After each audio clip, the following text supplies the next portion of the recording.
कांग्रेस अब खुलेआम बोल चुकी है कि हम आरजेडी के गुलाम नहीं हैं। और जब से जो बिहार के प्रभारी हैं कांग्रेस के इंचार्ज कह सकते हैं भक्त चरण दास, उनकी बयान जब से आ रही है तब से महागठबंधन में आरजेडी बैकफुट पे नज़र आ रही है।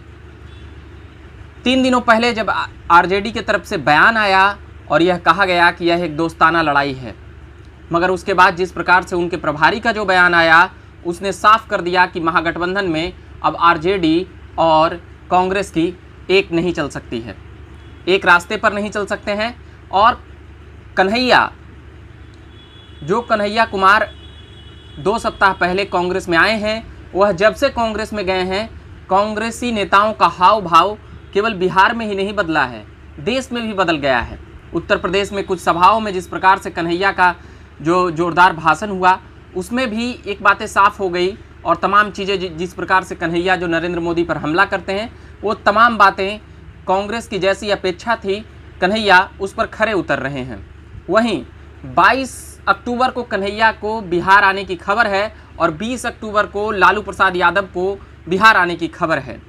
तो अब यहाँ से अब देखेंगे कि क्या कन्हैया लालू प्रसाद यादव और लालू परिवार पर घेरते हुए नजर आएंगे उसी प्रकार से जिस प्रकार से वह बीजेपी संघ और मोदी को घेरते हैं, क्योंकि इन दोनों ने अपनी एक अलग अलग कैंडिडेट जो दी है इसको लेकर तारापुर और कुशेश्वर स्थान में कह सकते हैं कि जो 30 तारीख को जो 30 अक्टूबर को जो वोटिंग होने वाली है और ये 2 विधानसभा उपचुनाव में यह पता चल जाएगा कि कांग्रेस आगे है या फिर आरजेडी।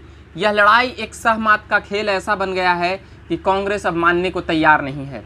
उसके पास कन्हैया का कह सकते हैं कि एक ऐसा प्रखर वक्ता के रूप में कन्हैया ने अपनी एक स्थान बनाई है कि उस पर कांग्रेस एकदम कह सकते हैं कि स्वाभिमान कर सकते हैं, इतरा भी सकते हैं और थोड़ा सा घमंड भी महागठबंधन में दिखा सकते हैं।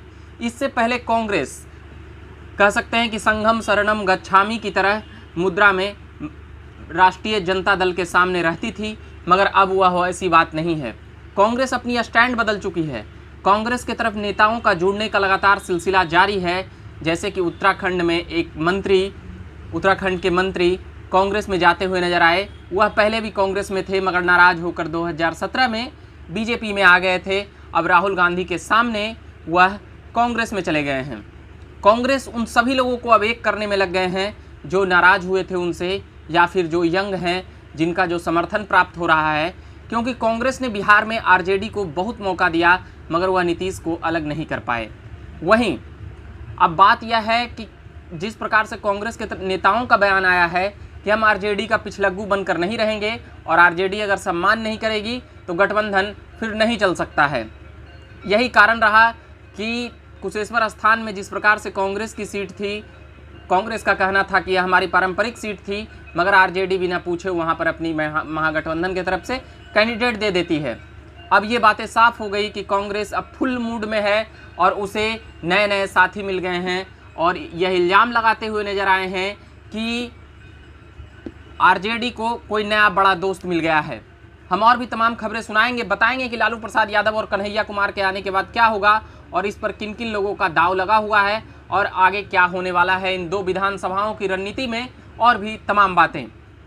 अभी के लिए इतना ही कहेंगे। मेरा नाम हुआ रविकांत। धन्यवाद।